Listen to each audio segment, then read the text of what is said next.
You ever seen someone after they've come out of the wilderness? You know what they badly need? They need a shower, a haircut, and then probably another shower. You get filthy in the wilderness. Things that are normally clean and good begin to smell funky and look awful. And one of the things that often happens in the wilderness is things get a little out of whack, don't they? When people are coming out of the wilderness, whether we're talking about the people in Nehemiah's day or we can go to the people in the book of Exodus, when the people finally got out of the wilderness, they had some important things that got missed. They got dirty. The people in Nehemiah's time, as they were transitioning from the filth of their wilderness to being home again, they had some stuff to deal with. Some important things that they needed to get right. You read Nehemiah chapter 5, and it's all about dealing with injustices. The people of Jerusalem, when they were walking through their wilderness of poverty and famine, you know what happened? They let corruption come in, like some really disgusting corruption. They wound up trampling over the most vulnerable members of their community, and they were even engaging in human trafficking. And Nehemiah just looked at them and just said, guys, we're done. We're done doing that. That is not what it looks like to be the people of God. That is not what it is to be home. And what he did is he rooted out the corrupt people who were exploiting the poor.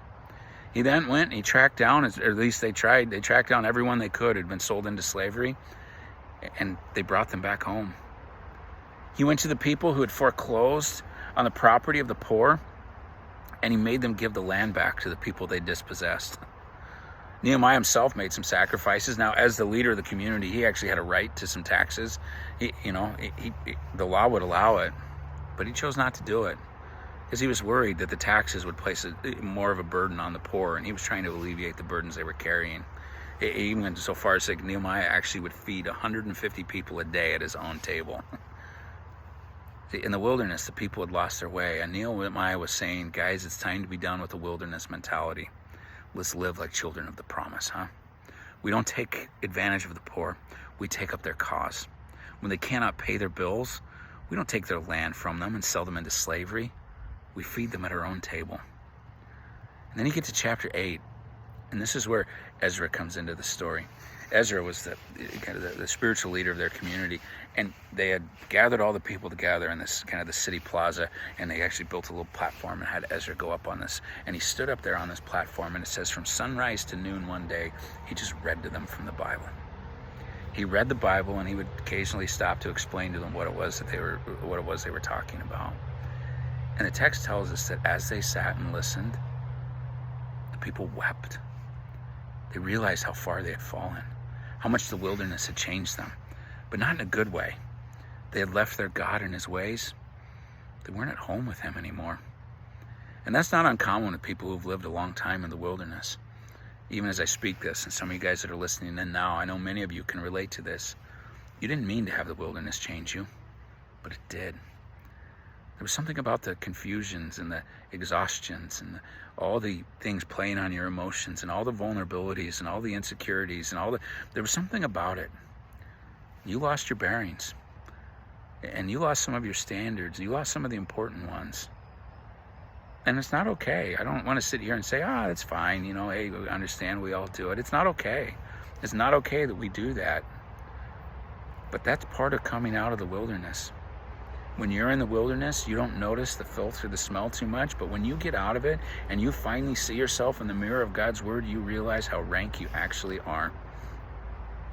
And you know what God's response to this was? I think this is really interesting. Boy, if you want to picture what our God is like in dealing with sinners, here it is.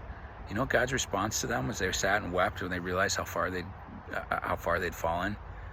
He said, guys, today's not a day for weeping. Go home. Eat choice meats and drink tasty wines and share with those who have none. Because today is a day for rejoicing. Today is a day when you leave the wilderness and you come home. Sometimes wilderness wanderers become fixated on how the wilderness threw them off track. It's not uncommon for them to be loaded up with guilt, shame, and debilitating feelings of worthlessness. They know they don't look good or smell pretty. And God never argues with us when we do that. When we say, man, we sure screwed things up. He's just like, oh, come on, you guys were fine. But he never seems to be too terribly bothered with when wilderness wanderers lose their bearings and they come back to him. He invites them in. He makes them his own. He does it much the same way as the way he does when he handles the gospel. God did not wait for us to clean ourselves up before he sent his son for us. We're told in Romans 5 that God demonstrated his love towards us, and that while we were yet sinners, Christ died for us. So you've been wandering in your wilderness. You've lost your way a time or two, and you're dirty, and you're not who you want to be. You're not who you ought to have been. Yeah, that happens in the wilderness. Well, come be with Jesus. Come home. And as you're with him, he'll do the great work he always does, and he'll get you cleaned up.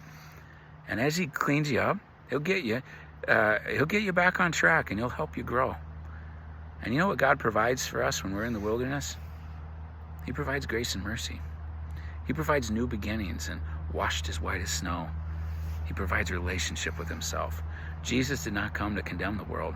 He came to redeem it. And he came to lead us in the way everlasting. And so my question to you this last day of Tabernacles is, when was a time that you lost your way in the wilderness, but God brought you back and made you his own?